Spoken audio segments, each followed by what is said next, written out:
So the other day, I tweeted out this clip from the new HBO documentary Transhood, and it got a pretty strong reaction on Twitter. It got several million views. It was retweeted by Matt Walsh and some other large Twitter accounts. And I was going to make a video talking about the clip because I have quite a lot to say about it myself. But when I sat down to make the video, I realized I should probably do my due diligence and actually watch the whole documentary. And so that's what I've done now. I've watched the whole documentary and I'm going to talk about it a little bit. The idea of the documentary is they follow 4 transgender children aged 4, 7, 12, and 15, and they follow them for about 4 years. And so you get to see the progression of their transition. And each one of the 4 stories has something to talk about. They all have their own little picadillos and problems. So I'm just going to go through one at a time and give you a little recap and my thoughts on each one of these kids. So the first kid I want to talk about is Avery, who is age 7 at the start of the documentary. I instantly recognized Avery as the kid who was on the cover of National Geographic a couple years ago. And I also recognized his mother as I had read about her and her activism. Avery's mom claims to have been conservative, but then became a big time trans activist after Avery identified as a girl. One thing I noticed while watching Avery is that it always felt like I was just looking at a little boy with long pink hair. Not saying that to be hateful or anything. That was just my impression. And I want to stress, I don't mean like physically. Obviously at that age, they're not taking hormones or having surgery or anything. So you would expect them biologically to have a male appearance, but I'm talking more about just the mannerisms. Avery was always kind of fidgety and hyperactive, which is more of a male characteristic for a child, and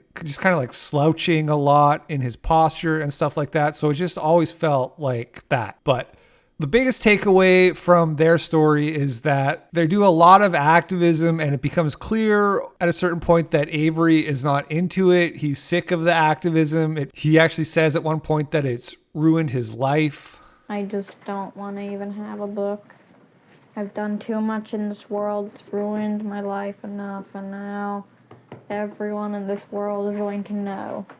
If I sell my book, it's going to go on the news along with me for like the 50th time at this point, and it's just gonna make my life worse. Oh yeah, spoiler alert, Avery's mom gets a book deal and they show her selling it to him near the start of the documentary, and she's basically explaining that they're gonna have to go on tour and sign all these books and everything. But it doesn't seem like Avery knows that she's making money off of this, which she obviously is. Like, she sells it to him as this sort of benevolent, altruistic act of activism that they have to do for the good of the world, and that's basically the whole takeaway from Avery's thing.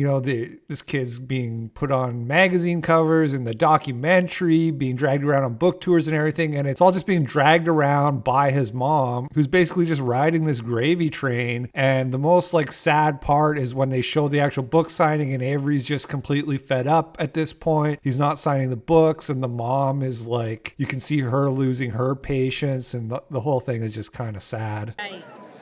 Can you sign? Oh my goodness, with force. I am an independent woman. I just really need you to not be rude, okay? Is Avery signing copies? She is not at the moment. All right. Well, But maybe after a few bites of cheese. they're waiting to meet you. Are you kidding? You're pretty famous. No, I'm not Avery. Avery's not here. I'm just filling in. Do you mind signing a book for me? Smiley face, or a unicorn, or a star. We've had a very long day. Yeah, I hear ya. All right, the next one I want to talk about is Lena, who is the oldest of the group, starting the show at age 15 and ending at age 19. Lena actually has really feminine mannerisms, and so I find it a lot easier to use the female pronouns for Lena. I don't know if you guys are familiar with Blanchard's typology. Basically, according to Blanchard, there's 2 types of transgenders. There's the autogynephiles, which are essentially fetishists. And then there's the other kind, which are gay men who basically realize that life would be easier for them as a female. And those are the ones who tend to be more passing. And it seems like Lena falls into that category. There's even further evidence of that, which is that Lena originally came out as gay to her parents, and then a few years later decided that she was transgender instead. Lena's parents are also, how can I put this? They're the least aggravating, off-putting. Like they seem like the most normal, just kind of trying to roll with the punches and be supportive, etc. Not trying to like profit off it or ideological about it or anything like that. They are divorced, so it's not like they're the perfect family or anything. But yeah, Lena's story has three main plot points. The first is her relationship with her boyfriend. The second is her wanting to become a model. And the third is her adversarial relationship with her own penis, which seems to be constantly causing her problems. First, with the boyfriend, there's a scene where she confides in her friend that they're not really physical. All he wants to do is just cuddle and sleep. So I asked him, like, why am I like an exception, I guess, to like the norm that you would usually date? And he's like, oh, because I love you for you and not who you are like physically. He's like, yeah, I love your like physical, but he's like, but you're just on a, I guess, what is that called? Like emotional? Yeah, I guess. Emotional level. That's where he likes me. Later on, after some time has passed, you find out that they've broken up, and Lena says that he was using her as a cover for his own confusion motor's identity, which is not 100% clear, but the way I read that is that the boyfriend was actually gay and kind of using Lena as a stepping stone to dating full-blown dudes. There's been some changes. Me and Brian broke up. The ending of it, it kind of hit me as a surprise for his feelings on it, because I thought that he really, really, truly loved me. He told me that he was using me as a cover-up because he wasn't sure of his identity in the sexual world. And that was really what crushed me, because I felt used and I felt betrayed by someone who told me that they had loved me and cared about me for who I was, and to be told that I was just a cover-up was heart-wrenching. And as I mentioned, Lena's also pursuing a modeling career. Eventually, she gets offered some work modeling swimwear, at which point she confides in the employer that she's transgender, and they end up canceling the contract, at which point Lena bemoans the bias that still exists in the world, although personally, I'm not really sure if it's bias to not want your swimwear model to have a big bulge. Either way, Lena really wants to get rid of her dick, and eventually they book a consultation with a surgeon. Lena expresses a lot of anxiety about the idea that she might not be deemed a suitable candidate for the surgery, and basically says that she doesn't think she'll be able to go on living if she can't chop her dick off. But they go to meet the doctor, and surprise, surprise, the doctor is a transgender,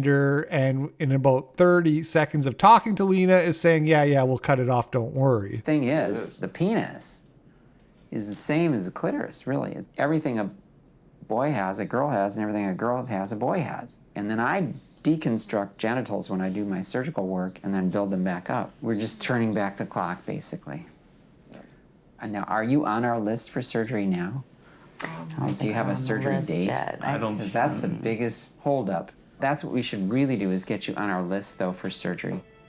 All right, let's move on to Jay, who is the only female to male in the story. Starts off at age 12, and right at the start of the documentary, you see Jay getting their puberty blocking shot.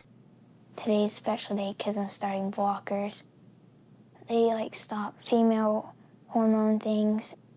So how sure are you that you want to do this? Positive.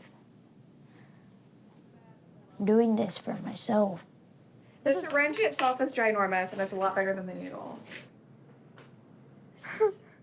This is, you know, this is what's gonna help you, okay? 3, 2, 1. Where's parts done? Breathe. Breathe. Where's parts done? Done. Take a deep breath. See, it's done. It's over. Take a deep breath. See, that's all it is. You think you can handle that? Jay's story was the most shocking to me because I realized that things I had been told weren't exactly true. For example, I was told that children under the age of 16 didn't receive hormone therapy of any kind other than puberty blockers, but that's not true. In Jay's case, even at age 12, they talk about taking testosterone pills in order to lower their voice. When we were here, you had talked about a pill that he could take that has a little bit of testosterone and anything in it to help change his voice a little bit. Or deepen it. Exactly, and that's called oxandrolone. Mm-hmm. He gets made fun of at school for having like a very high-pitched voice. And we'll just have our nurse call and see if we can get that prior authorized. Yeah, so you got this 12-year-old girl who is taking these giant shots to avoid having puberty start and then taking pills with testosterone to lower her voice. It's just madness. I mean, 12 years old. And Jay is kind of interesting in that she is the only one out of the four who is kind of trying to go stealth mode, meaning that none of her friends or anything, or even her girlfriend that she has, knows that she is transgender. She lives life completely as a boy and people don't know. But Jay's mom is like the absolute worst. She's really annoying and constantly trying to out Jay, and you get the impression that she kind of wants the victim points for that. And eventually she does end up outing Jay to her girlfriend's mom, because the girlfriend's mom is complaining to Jay's mom, why is Jay so emotional all the time? Why is he always crying? And Jay's mom is like, well, because he's a trans girl and life is so hard, and how dare you judge us and this and that. Jay. I didn't like how you outed me to her mom. I don't like how you did that, but I had no say in it because you were mad. I was wrong for doing that, but at the same time, I watched this relationship for 10 months go down, and I didn't ever interfere. But when somebody's mother comes to me and says I need to love my son more and support him more because he's highly emotional, that's when I got angry. Jay's dad is never mentioned at any point in the show. You get the impression he's not a part of the picture, full stop. And later on, Jay's mom starts dating a female rugby player who is an absolute unit. And they don't give you the exact time frame, but after what seems like, I guess, 2 or 3 months at most, they decide they're going to get married because the rugby player has better insurance and they need the better insurance to help cover the costs of Jay's transition, which is all well and good, I suppose, if you want to make that choice. But what really bothers me is they tell Jay all this. Basically, they put it at Jay's feet, like, we're rushing our marriage and it's because of you, which just doesn't seem right to do that to a kid. Because then what happens if the marriage doesn't work out? What happens if, your wife ends up beating you all the time? And then what are you going to say? How's the kid going to feel? Like, well, this is my fault because you did this for me? That's just really selfish and immature, which I think kind of sums up Jay's mom in a nutshell. Your mom and I are pretty sure we're gonna go get married. We're getting married because we love each other. That's a given. But a lot of the reason is, remember when I told you that with my insurance at work, we changed insurance companies this last January? Mm. Without your human growth hormone medication, you're never gonna grow taller, ever. My insurance won't cover anything. But Lainey's insurance, we've checked into it, and her insurance covers everything. At the end of the doc, Jay is 16 and has started taking testosterone shots, and the marriage hasn't fallen apart yet, so that's something, I guess. And last but not least, we have Phoenix, who is a 4-year-old boy that identifies as a little girl. And right when we're introduced to Phoenix, we see his mom reading a story about how boys can be girls if they want. Emily slid into a shiny yellow dress, while Jacob wiggled into a sparkly pink dress. What are you wearing? Asked Mom. It's like a dress. I made it. Dad frowned. You can't go to school with that. Put on some shorts and a shirt under that dress thing, Mom said. And hurry, we're late for school. You're never late for school, are you? Because you're homeschooled. Let's get the sewing machine, she said finally. Jacob felt the air refill his body. He grinned. Mom smiled back. There are all sorts of ways to be a boy, she said. Notice how she said you're never late for school because you're homeschooled. So you know this kid never picked this up at school or anywhere outside the home. This is coming from the parents. And then later they drag the kid to a transgender bathroom bill protest. Basically, whatever state they were in was passing a bill that kids would have to use the bathroom of their birth sex. And they go to protest this, and it's like, why are you even dragging him there? Because he's homeschooled. And what happens is they use such strong language at these protests, like, oh, you know, our lives are on the line. These bills are literally going to kill us. And that just messes up the kid's head even more. We went to the bathroom bill protest, and I regret it. It left an impression on Phoenix. Like, regularly, she's afraid of us dying. She's afraid of us dying and being left with someone who will make her go to the boys' bathroom.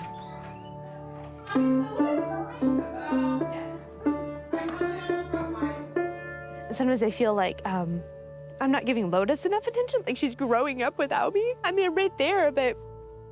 Good grief. And then you have the pièce de résistance, this scene where they take Phoenix to church and kind of make a big display, a big show in front of the entire congregation about him being transgender. Good morning.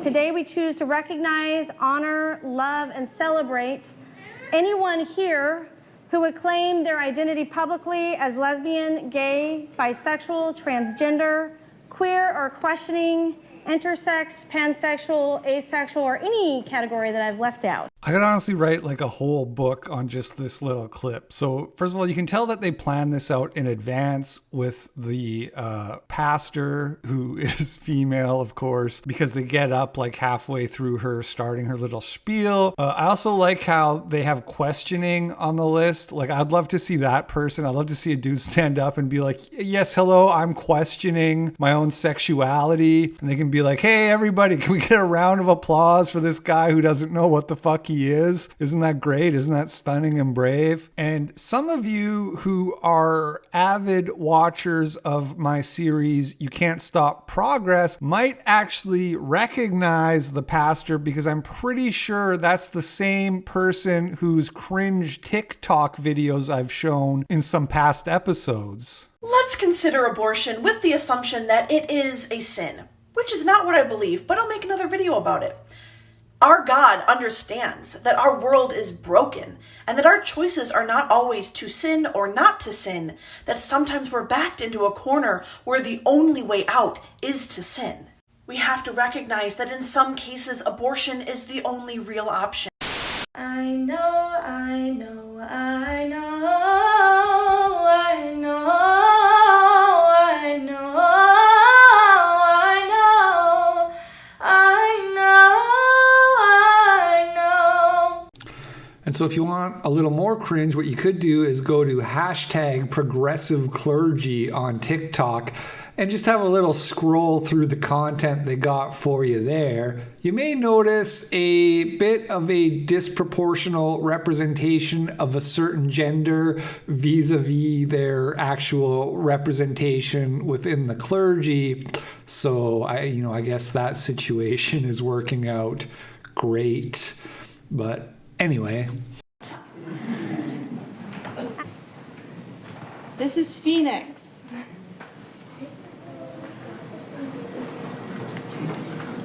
Can you tell them? I'm really sorry. You're a little shy. Do you want to tell everyone if you're a boy or a girl? I just want to tell them that I'm a girl. Okay, you can tell them that.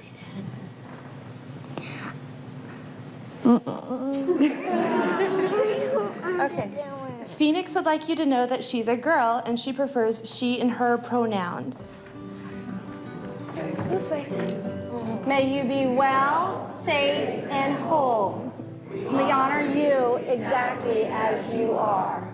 So when I said that, obviously all the influence was coming from inside the home. Maybe I spoke too soon, but this is just very strange, and gives me like a visceral reaction when I'm watching it. I'm thinking, look at all these people. Surely some of them must know this is wrong. And spoiler alert, at the end of the documentary, Phoenix decides they're not transgender and they're actually a boy once they go and live with the grandpa and he gets an actual male role model in his life. He decides he's actually a boy. So when I say that it's obviously wrong what's going on here, that's not even like speculation at this point. That's proven in hindsight. And I wanted to understand why people would allow that in large groups, because it made me think about the story The Emperor's New Clothes by Hans Christian Andersen, but I always took that story to just be about people's fear of getting on the wrong side of authority. You know, nobody wanted to tell the emperor he was naked because they didn't want to get on his bad side, but I knew there's something more to it. So after watching this clip, I Googled up the story to read a little bit more about it, and on the Wikipedia page, I found what I was looking for, which was pluralistic ignorance. In social psychology, pluralistic ignorance is a situation in which a majority of group members privately reject a norm but go along with it because they assume incorrectly that most others accept it. This is also described as no one believes but everyone thinks that everyone else believes. Pluralistic ignorance is a bias about a social group held by the members of that social group. So even though most of the people sitting in that church probably think that it's wrong and know that it's wrong and that that's just a little boy who's being essentially brainwashed, they're too afraid to speak up because they think that everybody else thinks that it's normal. Anyway, like I said, Phoenix reverses course, and then you have this clip of the mom where she says, I can't believe I did that, and there's no such thing as transgender kids, and it's all very based and red-pilled. It was a huge mistake. Children are not transgender. He's a boy. He was born a boy. He's always been a boy. He'll always be a boy. And maybe there are people who actually are, and it's probably a mental disorder. But I don't think it's like inherently bad. Like ADHD is a mental disorder. That's, you can live with that. You do seem like you've had like a 180 change. Oh, I know. No, I'm glad I changed. I like this a lot more. I don't know, it's just like I completely changed my life. I think a lot of it was just, I'm being me now without a spouse's influence. So it is really interesting because on top of Phoenix getting sorted out, you can see that his mom's also lost about 100 pounds and grown her hair out and just looks way better now. And you can also tell she's way happier, which she also says, which, you know, if you follow my Twitter account, I'm always showing the correlation between leftist delusion and depression. And the reason I do this is because I think there's really something to that. I think that living a lie where you're self-deluding yourself to go along with the crowd is depressing, while embracing reality and living healthy and taking care of yourself is very wholesome and feels good. I think that her father, who she moved in with after the divorce, probably had a lot to do with this. Like I said, they never show Phoenix's grandpa in the documentary. He's obviously too base to let himself be put in an HBO documentary where they're making a mockery out of his family. But I would really say he's the source. I did want to include that last bit because you see that she tries to put the blame on the husband. And I saw a lot of people on Twitter saying, oh, that's so weird. I guess it was actually the husband's fault. Obviously, he was part of it, but let's be real. We saw you reading the book to him. We saw you bringing him up in the church to show him off. The husband wasn't even there. I mean, you know, this is just typical female lack of accountability, frankly. How do you write women so well? I think of a man, and I take away reason and accountability.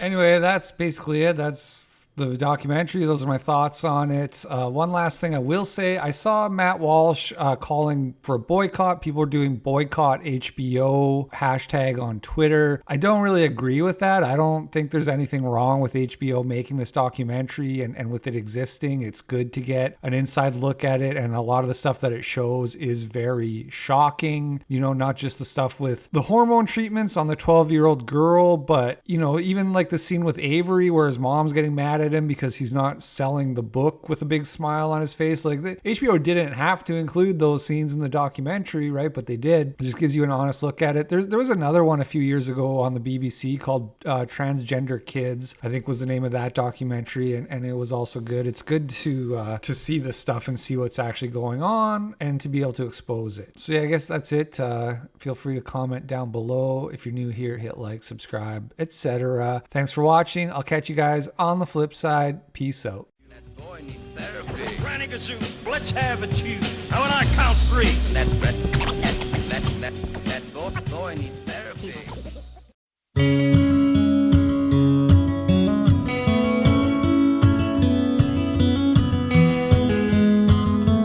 Thanks for watching, everybody. If you enjoy my work and you'd like to contribute, you'd like to support, you can find links down below for Patreon, PayPal, Subscribestar, etc. All support is really appreciated. Last time I did one of these, it was on my birthday, and a few people came through. Thanks so much for that. Really appreciate the support. Really means a lot to me. Thanks so much, and I will catch you guys all later. Until next time, peace. Cannot miss what you have never seen before, but deep inside you know there must be more. You cannot miss what you have never seen before, but deep inside you know there must be more.